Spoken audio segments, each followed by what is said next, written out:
New cards, PogChamp. New cards, PogChamp. We got a lot to talk about today. Let's get into it and begin with this.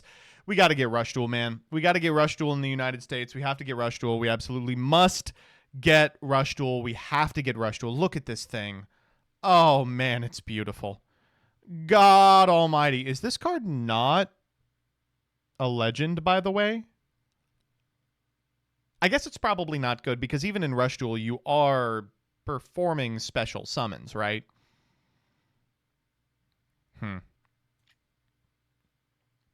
It has a hard once per turn. Ah, well.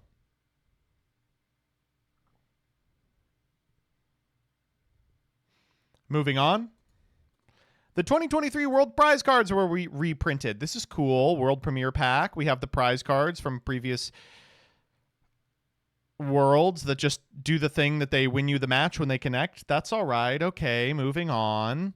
Okay, new set is called Alliance Insight. So what do we think is happening in Alliance Insight? I think that it is pretty widely expected to be the retread of Duelist Alliance. I'm excited. There's a lot of stuff in here that could happen. I'm hoping. It is also true that it is AI, and that means we're getting new Adignisters. Next up, Paladins of Bonds and Unity, another dog-ass card that Ruxin can try and open. This synchro-summoned card can't be destroyed by your opponent's card effects. Also, your opponent cannot target it with card effects. This synchro-summoned card gains 100 attack and defense for each card on the field and in the graveyards with 25 or more. And once per turn, when the spell card is activated and your opponent has 25 or more cards in their graveyard, negate the activation, and if you do, destroy the card. A completely fine effect for a card that is not going to see play, but is going to see a lot of experience in binders. I will say real quick, though, wow, thank God we're getting cards to celebrate the 25th anniversary of the Yu-Gi-Oh! Official card game. Moving on. Okay. So first up, we have this new Magistus card. This is Spoon, the Seal of Magistus. Level 4, 1,000, 1,000. First and second effect once per turn. Discard this card, then activate one of these effects. Add a Magistus monster from your deck to your hand, except herself. And the attack of a face-up monster your opponent controls becomes halved until the end of the turn. You can banish this card from your graveyard, then target a face-up monster you control. Equip a Magistus monster from your deck or extra deck to it. This card's crazy. This card is a custom. It's quite strong. Will it propel Magistus to playability? Probably not. But it is as much of a circular as you could hope for the archetype. Also, I'm like so out of spoons right now. Okay, we've got some new world premiere cards. New world premiere cards? Hold me closer, tiny dancer. You're telling me right now for the first time, this is the first I'm hearing of it. Wow, new world premiere cards. So, these are being posted here. All right, so we have Thea, the Primal Being. This is a prismatic secret. During the main phase, quick effect, you can tribute monsters whose total levels equal 11 or more. Special summon this card from your hand, then if you control no other monsters, you can destroy a monster on the field with the highest attack. You can only use this effect of Thea the Primal Being once per turn. Neither player can normal or special summon more than 4 times per turn when this card is face up in the monster zone. So, this second effect is pretty powerful. Like, summon limit, of course, is very good, but 4 is still a pretty reasonable number to stop on. Danny, I think, was the person. It was either Danny or Peeps who was talking to me about this card, and they were like, I think this is really I think it's really going to make a splash. And I was like, what are you talking about? This card's terrible.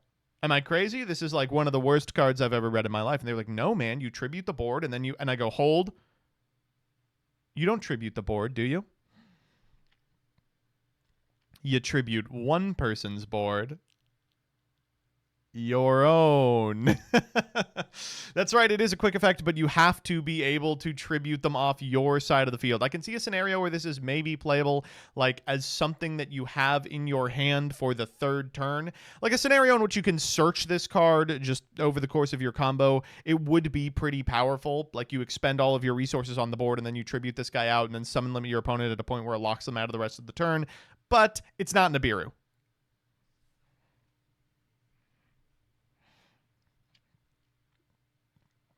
This card, Mind Castlin, is actually kind of interesting. I think I'm the only one who thinks this card is interesting. One tuner and one non-tuner monster. You can target a Face a monster your opponent controls, switch control of that monster in this card. If this synchro summoned card is sent to the graveyard, target a face up monster on the field, switch control of those monsters. So I don't know why people are like super down on this card. It seems strong. Like a lot of decks just go through as part of a synchro climb 6s and have random guys on their side of the field. A lot of scenarios where going second, just having this person in your extra deck is enough of a game plan in and of itself, because you'll like switch control of like a token and your opponent's big guy, and then when it goes to the graveyard, guess what? You can do it again. I mean, I think it's pretty strong. Vlad has also figured out another fun interaction with this card. This card donates a card to your opponent, so you can give them Princess. That's annoying as hell.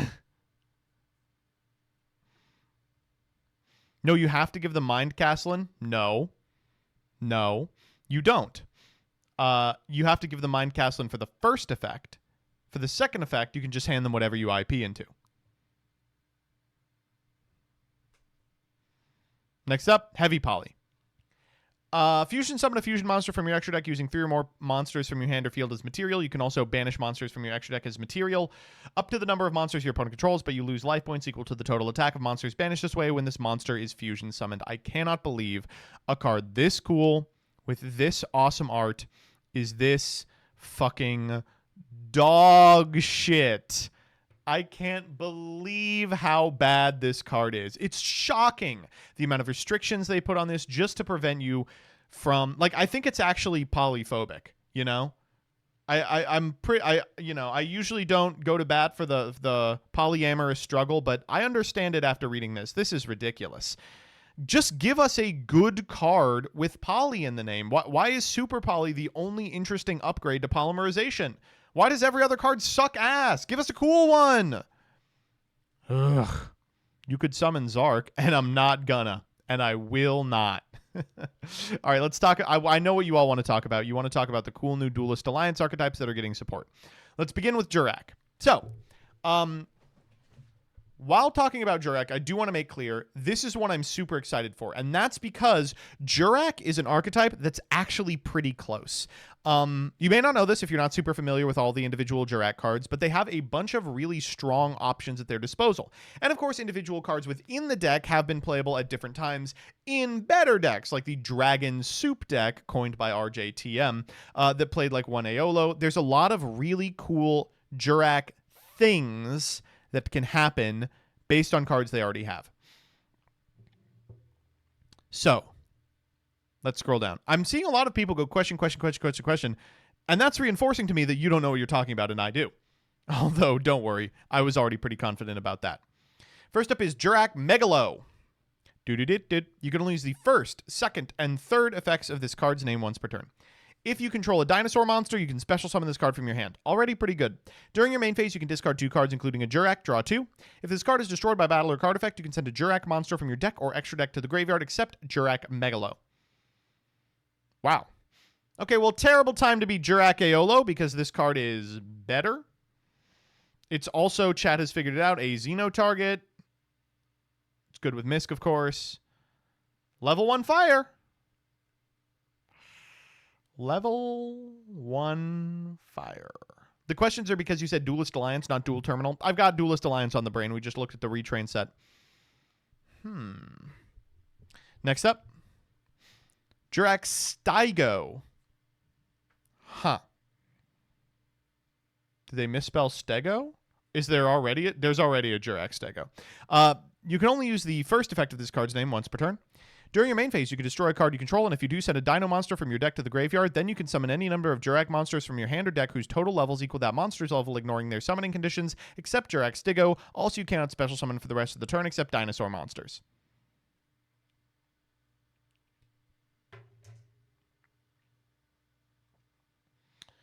Are you fucking with me? That's unbelievable. Wow.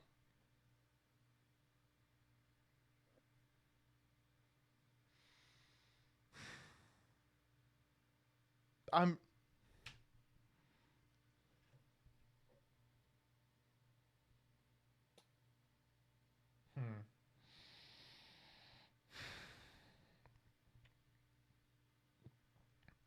There's just like a lot to think about with this card. So Xeno Meteorus lets you summon 15 guys from deck. The guy you send to the graveyard can be Miscellaneousaurus, so you can send Misk, then get a bunch of guys on field, and then the guys can be material for extra deck guys, and then you can banish with Misk to get Overraptor, and then you are just doing Overraptor combos for the second half of the deck. Wow. I guess I would say probably the thing that concerns me is that unless you are activating this at the end of your setup, at which point its effect is kind of muted because you won't be able to summon as many, then it is kind of at odds with the existing Dino end boards. Because, like, combo dinos, insofar as it exists, you know, went through Apo, went through generic synchro bosses when they were legal, but also goes through, like, the Evolzars. Like, there would have to be something worth making in the extra deck that is just a capital D dinosaur. But if there is, this is the best card in the history of time. When this card is destroyed by battle, return a card on the field to the hand. That's cool. All right, Jurrac Astera. Okay, here we go. I mean, this has got to be the guy. If this card is synchro summoned, you can set a Jurrac spell trap from your deck or graveyard. Oh, we'll just get the counter trap. Once per turn, if your opponent would special summon a monster, you can banish 2 dinosaur monsters from your graveyard, negate the summon, and if you do, destroy the monster. Okay, well, that's pretty good. And then during your opponent's turn, you can banish 2 Jurrac monsters from your graveyard, including this card. What the fuck? It's a quick synchro from grave? Oh my god.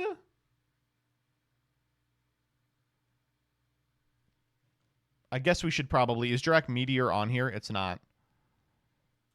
I should probably show off Jurrac Meteor.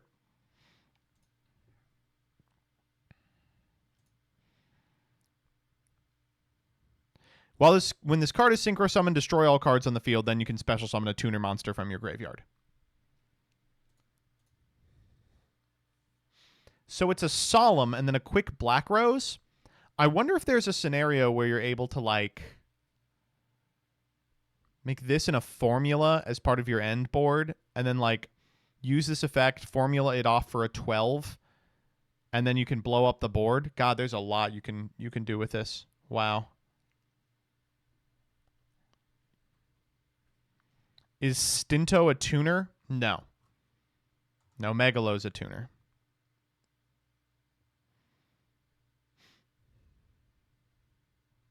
And then Jurrac Volcano. During your main phase, you can destroy a dinosaur... All right, well, Dino wasn't really looking for a new field spell, but sure. You can destroy a dinosaur monster you control, and if you do, special summon a Jurrac monster from your deck. If your opponent special summons a monster during the turn they activated monster effects 4 or more times, you can... What the fuck? It's also a Jurrac Meteor? And if a Jurrac monster you control would be destroyed by a card effect, you can banish a dinosaur from your graveyard instead. Fuck off. So this is...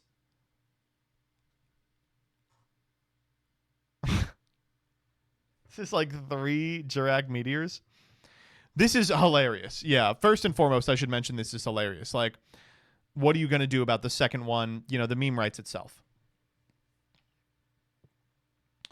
But it is a fundamentally different deck and strategy, not only than what we have been led to believe dinosaurs are good at doing, which is building a board with a ton of interaction that's not necessarily layered, but is different, right? It's got a diversity of interaction points. The big book, the Evolzars, you know, monster negates, shit like that. And then OTKs when going second.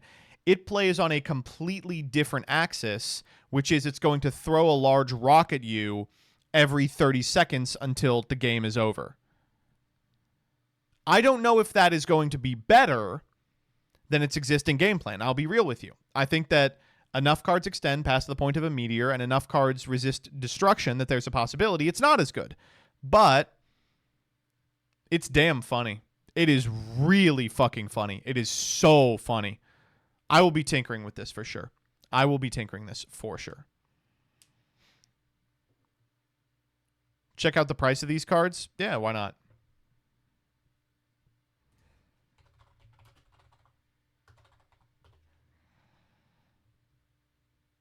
It's not so bad. $1.95. Okay, I noticed that there's only one at $1.95, and then it's $5. And this other version is $15. I imagine that it will. This is a card that is going to be reprinted shortly. Next up.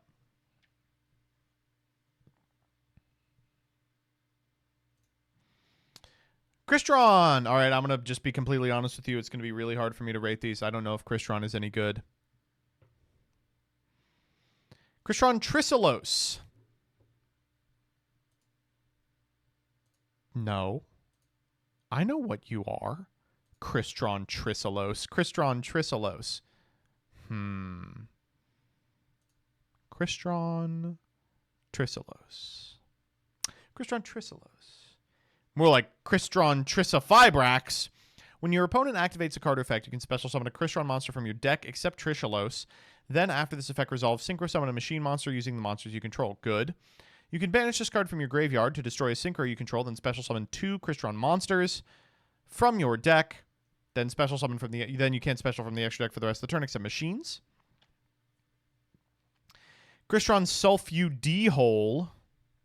If this card is in your hand or graveyard, target a Crystron you control, destroy it, then special this card. If this card is normally special summoned, you can send 2 Crystrons with different names from your deck to the graveyard. Crystron Esqueletas. If this card is synchro summoned, you can add a Crystron from your deck or from your graveyard or banishment to your hand. Monsters your opponent controls lose 500 attack and defense. And if this synchro summoned card is destroyed by battle or card effect, you can special summon a Crystron from your graveyard or banishment. When this card resolves, you can add a Crystron card from your deck to your hand, except Crystron Inclusion. Crazy. The first time each of your Crystron monsters will be destroyed by battle each turn, it's not destroyed. Awesome. You can banish this card from your graveyard, target a Crystron in your graveyard, special summon it. Crazy. And Crystron Cluster.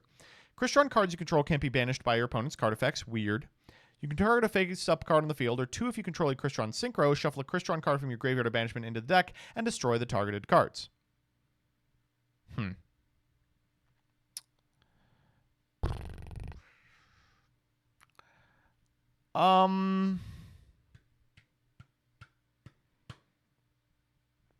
These cards are good.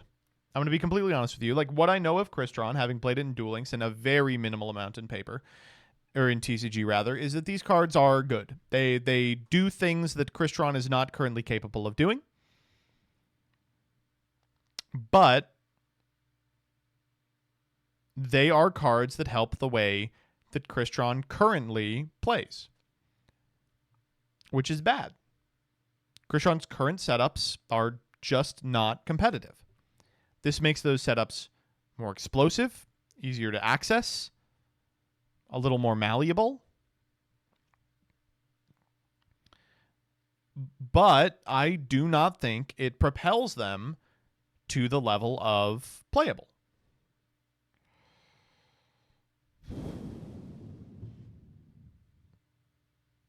I don't know. If only Crystron had some sort of link monster that really helped their plays. Yeah. I've been playing it. Oh, thank God someone who's been playing it is here to chime in. It's really good. It goes into stupid shit, but it does lose to minimal interaction, and it's prone to bricking. That's rough.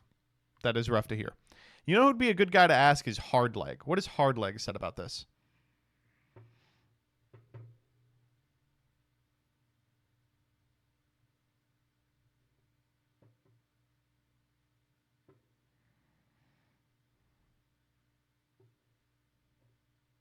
He said it was mid. That's unfortunate. All right, finally, let's talk about Fabled. Fabled! Okay, I know I said Jurrac is 1 card away from being really good. Fabled is 0 cards away from being really good. It's already really good. But these cards, they're so fucking close, man. I really cannot impart to you how close they are to being good. Whoa! Oh, that guy looks awful. Okay, so first up, Light Fiend. No, this is a light beast. The Fabled Behemoth. You can only use the first and second effect of this card's name once per turn. If this card is in your hand, you can discard 2 or more Fabled monsters, including this card. And if you do specials... Oh my god, it's a fucking synchro from the hand. Wow. That's insane. If a card is sent from your hand to the graveyard while this card is in your graveyard, you can banish this card, special summon a Fabled monster from your hand. Okay. Sure.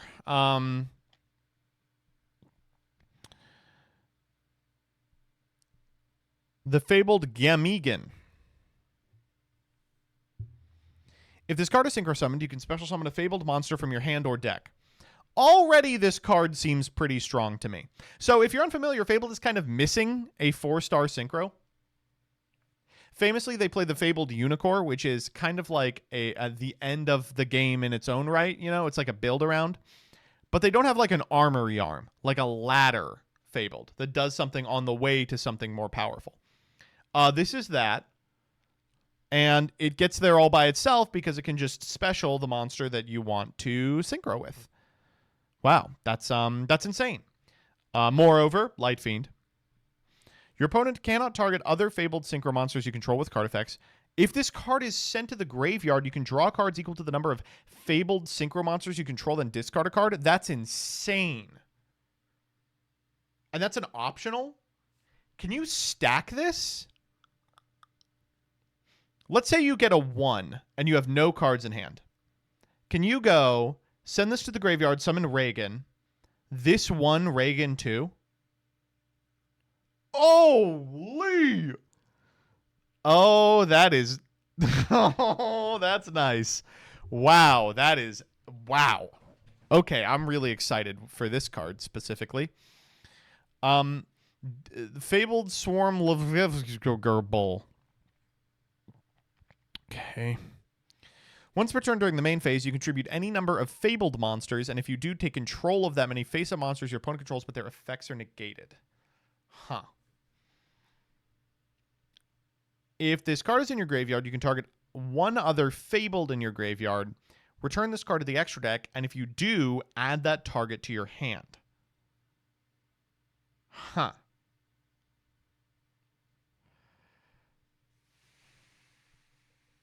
Not exactly the boss I was hoping for. I'm going to be honest.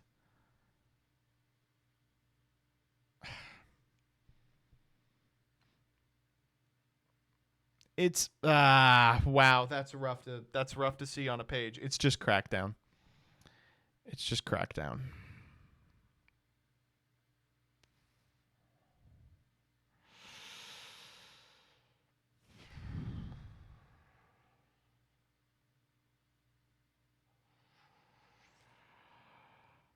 Okay, I'm pretty sure this is a portmanteau of Leviathan. And what?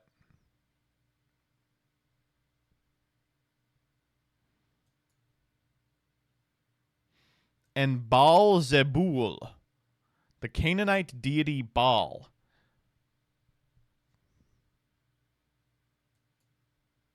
I love that they're just fucking putting shit in here. They're like, I don't know,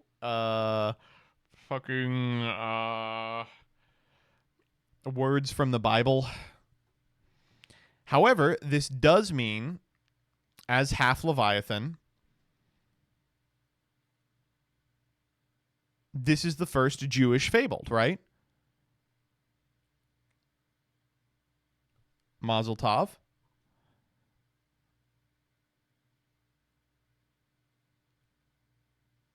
I'm talking about works like Paradise Lost, Dante's Inferno, or demonic compendiums, not the Bible. Hey, real quick, why did everyone just decide that Paradise Lost was canon? I keep reading all... I've been, you know, bored. In my spare time, I've been reading like some sort of biblical interpretations, which I think are fun to kind of learn more about. Why did everyone one day just be like, "Oh, Paradise Lost really happened"? And like it's like nonfiction.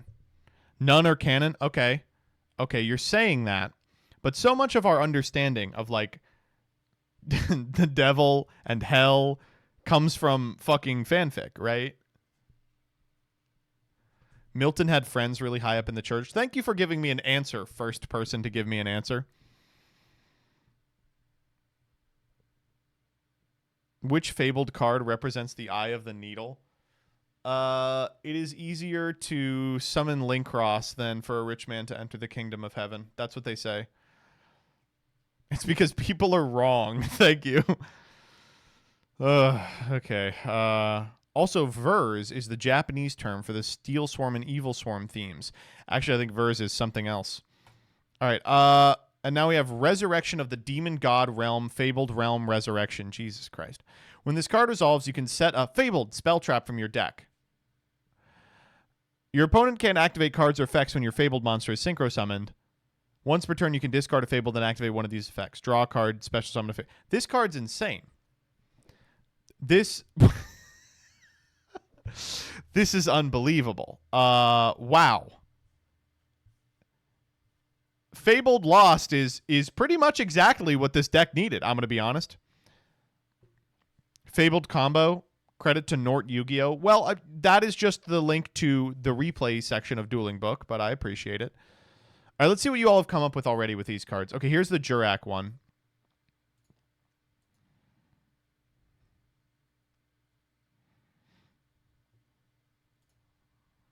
All right, this is, what? Just Stygo. Stygo. Protops, Guaiba, Golem. I'm not playing all those. Astero. Field Spell. That's it. I mean, this is 3 rocks coming at you. I imagine it can get better.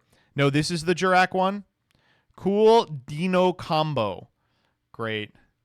Thank you for this PowerPoint presentation. Stygo effect.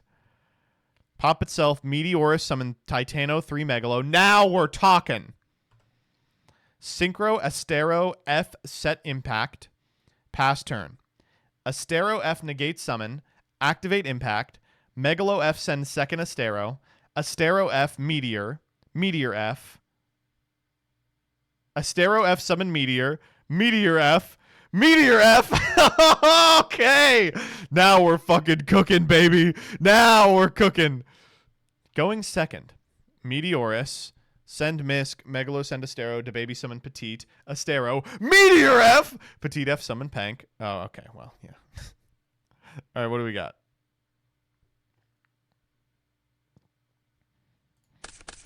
All right, this is Fabled.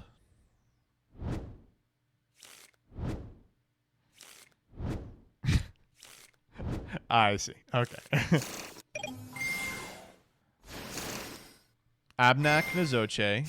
Gamgin. Oh, that's who I wanted to summon with. It was Kushano. Holy shit, into full Fiendsmith combo. Okay, I'm still with you.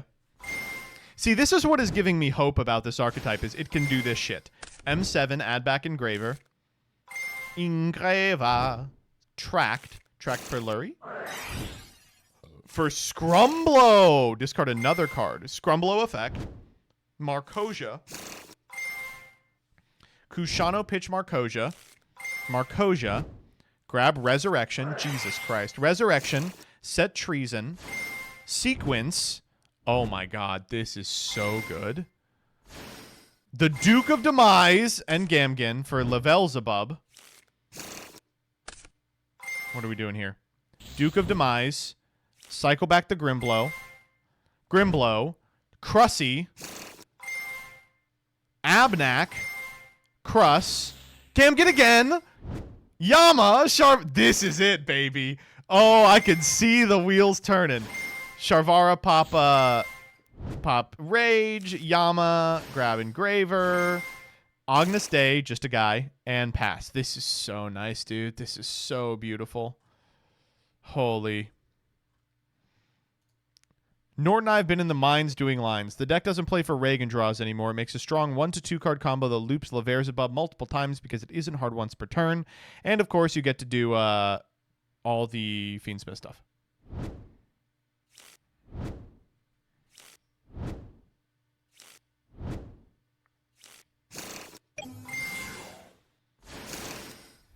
This may be the same combo. This is literally the exact same combo. Okay. Just with Aerial Eater instead. Sick. 1 card Jurrac combo. All right. This is... We just looked at this. We just did this.